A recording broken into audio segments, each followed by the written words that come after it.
This is my first time to use the Clear Blue pregnancy test. Ayan. It was 3:01 a.m. Yan. And it says it's positive. Yay! Naka-indicate naman yung date tsaka yung time ng pagkuha namin ng. Then, nag-schedule agad kami sa aming OB. Ayan, for ultrasound. It was June 7, 2024 at 6:45 p.m. Ayan na po si baby. Positive po. Yay, sa OVO po yan. OVO Hospital here. Ayan, 3D po yan. Kitang-kita na po si baby. It was 13 weeks yata. 13 weeks na siya. The first time na ultrasound ako, I'm paying it for 180 CAD. But it's okay. Kasi ayan po si baby. 13 weeks and 3 days I think yung result ng OVO ultrasound. So, ayan na siya. 13 weeks. After namin nag-uwi ng bahay, 13 weeks and 3 days nga siya. Ayan. Maliit pa si baby. Ayan. See? That was my tummy for 13 weeks and 3 days. Wala lang. Picture for remembrance of her. Ayan. Ayan. Si baby bump. That was my baby bump. Anyway, ako lang mag-isa dito because na Larry is nasa work. Then si Siki is at online class. Yan, wala lang. Si baby ko, gusto ko lang siyang makita. Yan. Then yan, si papa niya, tuwang-tuwa naman. Ayan, nagagod-agod kapag ganito. Yan. Tuwang-tuwa siya kasi magkaka-baby na siya ulit for 19 years. Because 19 years old na si CK. He's so excited with our new ones. And the due date is December 10, 2024. Sige, takot mag-hawak. December. Baby!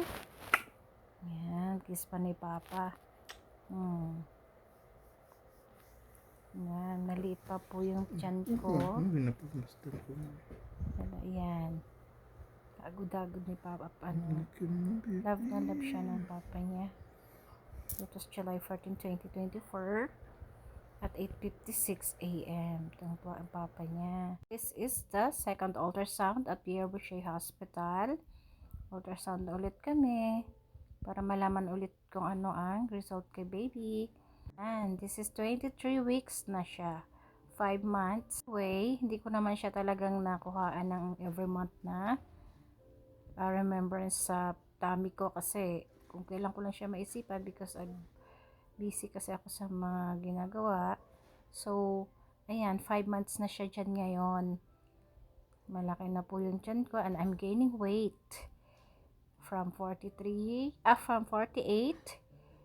Yan, I don't know kung ano, basta I'm gaining weight so much. Yan, 5 months. Ayan na si baby. And we found out already yung alam na namin yung gender niya. Ayan, 5 months and 13 weeks from August 15, 2024. And it's a girl. It's a girl. At nag-iisip pa kami ng name. My baby. Thank you, Lord. I thank you so much for giving us this gift. Kahit wala na kaming pamasko, ito na lang, si baby na lang. Ayan. Doon po si mama. May time. May time mag-picture at mag-video si mama. Ayan. 5 months and 3 weeks. Ayan. My baby girl. I love you, baby girl.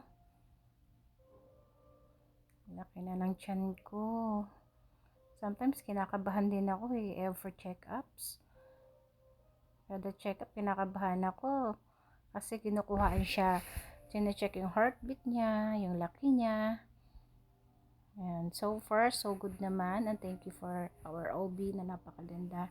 Si Dr. Rio. Stephanie Rios. Very mabait and very beautiful OB.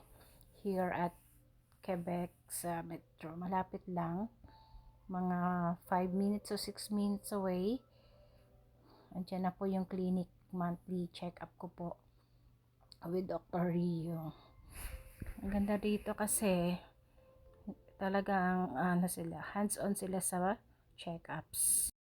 Ayan baby, I love you na.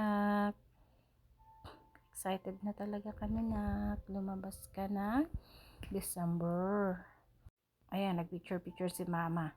27 weeks na. Picture-picture. Yan, natutuwa kasi si mama sa baby bump. Yan.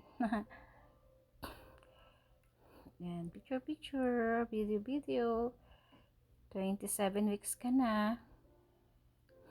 Yan. Malaki ka na, baby. Malaki na si baby. Yan. Oh. My baby bump for 27 weeks. Wala, hindi na siya sunod-sunod yung sana. At least kung meron akong remembrance, kahit hindi sunod-sunod yung weeks ng pagkuha ko ng videos. At least, meron akong 27 weeks, 13, 5 months, 27 weeks. Yan, post-post lang si mama.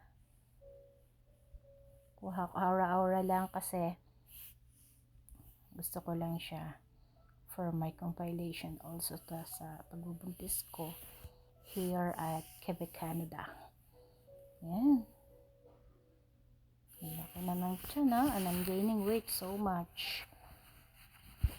And it's okay. As long as healthy kami ni baby. Healthy ang check-ups namin every month. Then, heartbeat. Yung heartbeat niya, yung BP ko is okay na okay. And I thank God for giving us this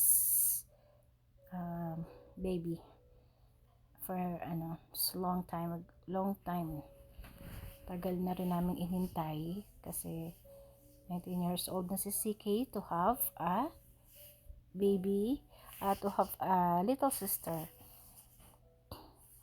Excited na kami sa December. Yan. Ang laki na ng tiyan. You know. 27 weeks. I don't know ilang yan. Month na yun. 27. Parang hindi ko alam. Yan si baby. Heart. Wala lang. Mag-isa lang si mama sa room kaya yan. Ganda. Yan. Baby. Ay, kunin naman yung papel. 27 weeks. Sulat-sulat lang. Pang bond paper lang siya. Yan. I love my baby bump. Ingat, nag-iingat, doble ingat po talaga ako kasi syempre it's like our first time again na maramdaman ko yung pagbubuntis sa aking baby bump. Ingat na ingat ako every check up, every kilos kasi kailangan. Hindi naman po ako naging sensitive ba yun? For first trimester. Just lang, nag-iiba lang yung panlasa ng pagkain ko. And sometimes like nasusuka.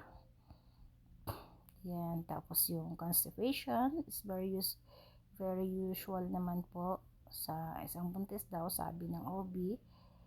Hindi po ako pinahirapan ni baby. Ganyan lang siya. Basta yung taste lang ng pagkain. Ayoko na ng kape, mga coffee, ayoko na. Hindi kagaya before na gusto ko yung kape every 3 times a day. Ayan, so sa food lang, pero hindi naman po ako nagsusuka. Ayan, aura mama. Tapos constipation. Ayan. Ikot-ikot. Ikot-ikot lang. Isa lang Yan. Buti na lang may dala akong damit na ganyan. Wala akong maternity dress na nabili mga dito. Wala akong nabiling mga damit. Dami-dami kong damit sa Pinas na hindi ko nadala. At pinamigay ko na yung iba.